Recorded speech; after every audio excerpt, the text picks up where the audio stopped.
Oi, what's up? I'm Adrian and welcome to Rabona TV's World Cup Daily, where we go over all of the events on the day, dig up some fun stats, get some discussion going in the comments section, etc. Now, if this sounds cool to you and you're new around here, then be sure to subscribe. I produce a wide range of content, typically, transfer stuff, player documentaries, explainers, etc. But given that the World Cup is here only 4 times a year, that's my main focus right now. Although I'm thinking of doing a transfer roundup video because that could be nice. There's some juicy stuff right now. All right, let's get started with Switzerland versus Sweden. And I mean, there's much to say about this match, at least in the first half, as Marcus Berg is definitely either the best worst striker I've ever seen or the most unlucky striker I've ever seen, as the amount of times that he has come oh so close to scoring but just puts it wide or the keeper makes an incredible save, ridiculous. And it was more of the same in this match when his bouncing volley that was driven straight into the ground was headed to the corner and was saved well by Jan Sommer. Sommer has really impressed me in this tournament, by the way.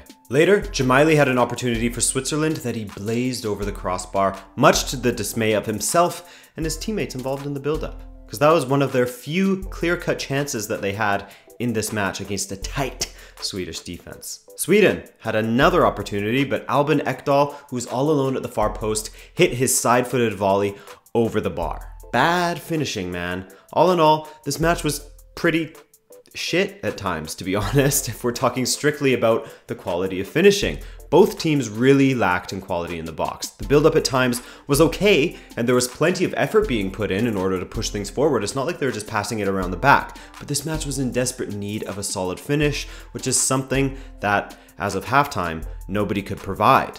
After one half of play though, as far as decent opportunities has gone, Sweden had edged, despite Switzerland perhaps being better with their passing and possession. But Sweden in that counterattack, man, hey, watch out. Finally, after the half, I woke up again in the 66th minute when Emil Forsberg did well to feint around Xhaka, who went lunging into an attempted tackle on the edge of the 18, poor from him, and Forsberg smashed one on goal. Now, this was heading straight at Jan Sommer, but Manuel Akanji decided to get involved and the ball deflected off of his boot and into the back of the net. So 1-0 Sweden, and Switzerland tried to respond immediately, as you do. But the Swedish back line held firm as they have all tournament long up to this point, and by the end of the match, they continued to hold strong, with Switzerland's best opportunity coming from a Haraseferovic header that Olsen did well to get down low and save. There was a little red card free kick incident at the end of the match, but in the end, Sweden again showed how difficult they are to play against as they make it horrible for the opposition. If the team can break through the already congested midfield, then they are still going to have a massive task in getting past the Swedish back line, marshaled by Granqvist, who is having an incredible tournament. Switzerland whipped in 25 crosses in this match, just to give you an idea of how it went for them, and few of them had any impact or created any danger for the Swedish back line. God, man, thinking back to my predictions, this World Cup is an absolute headache to call. But well done to Sweden. They are deserving winners on the day, and as they have proven all tournament long, they aren't going to go out with a whimper against anyone. In fact, the one blemish on their record so far, the 2-1 loss against Germany, could have been avoided if Sweden hadn't gone for the winner themselves in the dying embers of the match. Germany went the other way, and Cruz provided us with the one good memory that Germans will take away from this tournament. So, Sweden are not to be underestimated anymore. They may not be the most entertaining team to watch, but they are effective, and for the first time since 1958, they've won back-to-back World Cup matches. And for the first time since 1994, they've reached the quarterfinals. So, big up the Swedes. Maybe I'll support Sweden. I don't know, why not? So, they would be taking on one of either England or Colombia, and in fact, I have a watch along to get to for that one, so I'll be back in a moment. Cue the fuzzy TV thing.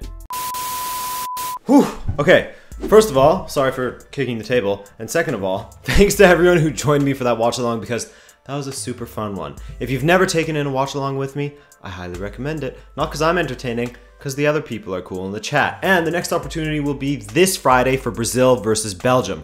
What a match that will be, eh?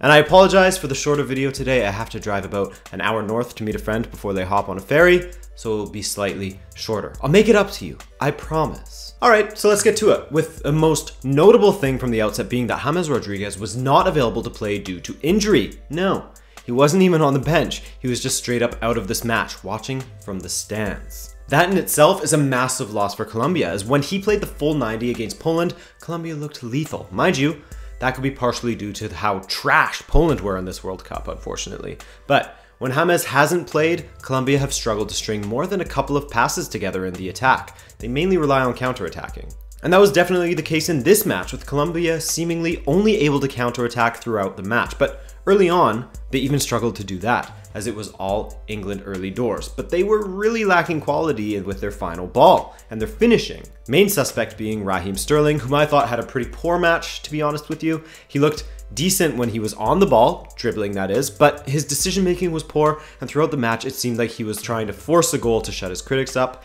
It didn't work, Raz. In fact, he was playing at Cuadrado levels at times, as he's a guy who I do not rate in the slightest. Throughout this match, as he has done throughout every match that I've seen him play, it seems, he was all flicks and tricks and almost zero impact in this match. Besides, well, no spoilers here, he banged in a sick penalty. As the half dragged on, the choppiness really creeped into this one, with Colombia being the initial suspects with the fouling, and England then starting to get on board as well. Regardless, the half ended 0-0, so let's move on to the second. No point in lingering around a boring first half. It wasn't so much the fouling that was a problem for me, it was more the dissent and the constant arguing with the referee and the play acting and the trying to con the referee and impeding the players from taking free kicks or penalties. Those are what I didn't like in this match. And speaking of penalties, Harry Kane was once again wrestled to the ground during a corner kick, with Dumbo idiot Carlos Sanchez in the worst 11 for this World Cup, aka the Colombia World Cup hopes killer, literally jumping on his back as if he was Harry Kane's child looking for a piggyback ride. From there, I think the Colombians argued with the referee for a solid 3 to 4 minutes, wasting tons of time trying to throw Kane off and just generally being babies in this situation. I like Colombians. In fact, they're my favorite team to watch at the 2014 World Cup, and I had high hopes in this tournament, but in this match, they made it pretty hard to like them. I gotta be honest with you. Regardless, Kane stepped up and smashed it down the middle. I love a smash down the middle. His 6th goal of this World Cup, meaning he has now scored in 6 consecutive appearances for England. Best striker in the world right now? Have your say. I personally think so, because who else has been getting it done in this World Cup like him, or as well as he did this season? Only strikers, people. From there, Colombia started to play a lot better, and it's funny. Then the English players started with the play acting even more, with the likes of even Henderson getting in on it. Basically, what I can say is that no team, no country is above play acting and being babies at this World Cup. The stereotypes of, oh, Italians are the worst at diving, or the Portuguese or Brazilian, Spanish at play acting, whoever, those should be burned up by now, because every single team, every single player has been absolutely annoying to watch at this World Cup. Play acting, faking, ugh. And finally, in the 93rd minute from a corner kick, Yerry Mina rose to head the ball into the ground, off of Kieran Trippier's head, just as he meant it, off the crossbar and into the back of the net. 1-1, and that was the first time that England have ever conceded a goal in second half stoppage time at a World Cup. Crazy, no? Corner kick, Ospina is coming up. He's joining, can you imagine, David Ospina scores the equalizer for Colombia. I want to see it. I need to see that happen now. Mina, it's in! Colombia score! It's Yerry Mina again! 3 goals, 1-1. Holy shit! Can you believe it? In the 93rd minute, Yerry Mina. Oh, I wanted Ospina to get it, but I'm fine with Mina getting it. Here we go, extra time. Mina extended his lead as the Colombian top scorer with his 3rd of this World Cup, all headers. What a threat in the box he is. In fact, the guy who scored the most headers at a single World Cup? Miroslav Klose, with 5 in 2002. Now you know. Extra time came and went and nothing really happened of note. Besides a great save by Jordan Pickford that nobody is really talking about because the cameraman was a little slow on the job. So, we found ourselves at yet another shootout. Half of the matches in this round of 16 went to a shootout.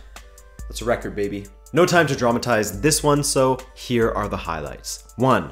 David Ospina saved Jordan Henderson's penalty, a well-taken penalty, and a well-saved penalty. Big up, Ospina, who actually had a good World Cup, I thought, besides his first match. Number 2, Uribe had a chance to put Colombia ahead, and he bottled it, smashing it off of the crossbar and out.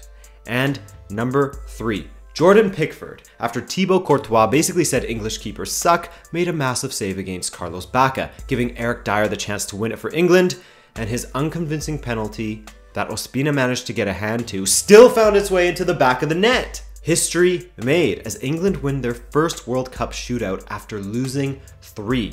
They had won 1 in the Euros before, but never in a World Cup. And they are still yet to lose against Colombia, as they are undefeated in 6 matches against the South Americans. So, shout out to Pickford for becoming the first English keeper to make a save in a World Cup shootout since David Seaman back in the 1998 World Cup. It's been a minute. Just, 20 years. England versus Sweden is what you guys can look forward to next Saturday, and while it may not be the most exciting matchup on paper, do not count it out as a stinker, because this World Cup keeps on throwing big surprises at us. And England, don't think that you're in the semifinals already now. Alright guys, I really gotta be off now. Went a little bit longer than I intended, but once I get flowing, I can't stop. So, commiserations to the Swiss and Colombian fans, it gets better from here. Trust me guys. Thanks so much for watching. I'm Adrian, and I'll see you tomorrow for some reaction to my predictions, who did better, me or Steve, my cat, and previews for the quarterfinals. Later.